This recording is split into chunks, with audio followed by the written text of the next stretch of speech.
Assalamualaikum warahmatullahi wabarakatuh dan selamat sejahtera. Saya Dr. Rozan Nizam Zakaria, pakar psikiatri Universiti Islam Antarabangsa Malaysia, Naib Presiden iMedic.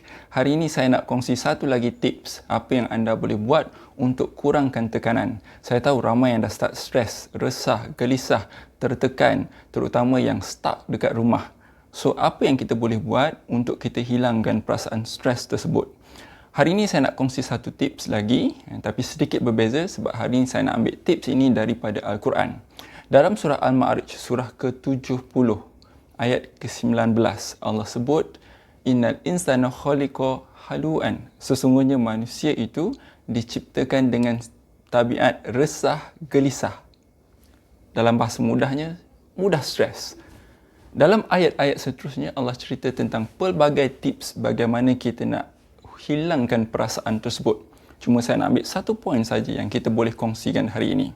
Dalam ayat ke-24 Allah sebut ada satu kelompok yang tak akan rasa sedemikian, iaitu mereka yang menentukan sebahagian hartanya untuk mereka yang termaklum. Hak mereka yang termaklum. Siapa hak mereka yang termaklum ni? Dalam ayat ke-25 Allah sebut dua golongan. Pertama, orang miskin yang meminta. Kedua, orang miskin yang menahan diri mereka dari meminta. Jadi secara ringkasnya untuk kita faham, Allah sebut kalau kita tolong orang lain, Allah akan tolong dengan beri ketenangan kepada kita. Kenapa bila kita tolong orang lain, jiwa kita pula yang akan tenang? Dalam surah Al-Isra ayat 7, Allah sebut in ahsantum li anfusikum. Maksudnya apa? Sesungguhnya kebaikan yang kamu buat itu, kebaikan itu sebenarnya untuk diri kamu sendiri. Maksudnya apa? Kita mungkin rasa susah, gelisah, banyak tekanan, banyak masalah. Orang lain pun ada masalah. Bila kita selesaikan masalah orang lain, Allah akan bantu selesaikan masalah kita.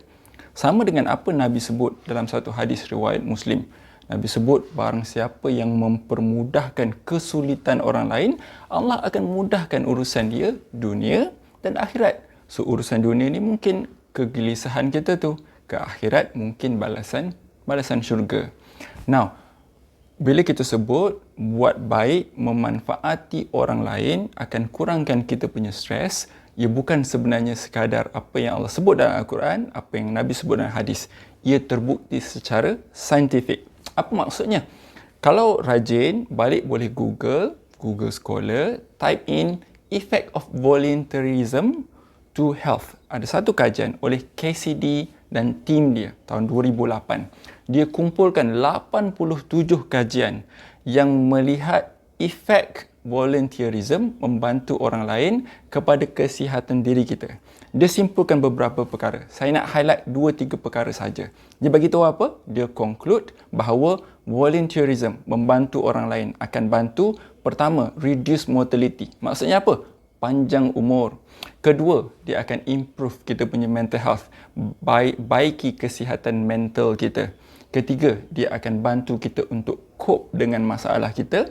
Dan yang keempat, dia bantu untuk kita rasa satisfied in life, rasa tenang dalam kehidupan kita, rasa puas hati dengan kehidupan kita. So, walaupun duduk dalam keadaan terhad hari ini akibat COVID-19, sebenarnya anda ada pelbagai peluang untuk membantu orang lain. Ada banyak online donation yang ada di luar sana. Ada yang kementerian buat, ada yang NGO buat. Contohnya yang iMedic buat, Yayasan Ikhlas buat, Yayasan Maghfirah buat, ada combat team cari duit untuk bantu buat alatan, memudahkan urusan frontliners. So, semua ni antara contoh-contoh kita boleh memanfaati diri kita kepada orang lain. Tak ada duit, tak ada masalah. Manfaatkan kita punya kemahiran. Ada orang cari tukang jahit untuk jahit baju PPE. Ada orang yang masak dari rumah untuk bantu mereka sediakan makanan untuk frontliners. So, semua ni sebenarnya adalah usaha kita untuk kita memanfaati orang lain.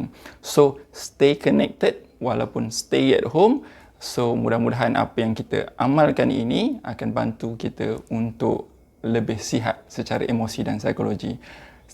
Sekian, terima kasih. Assalamualaikum warahmatullahi wabarakatuh.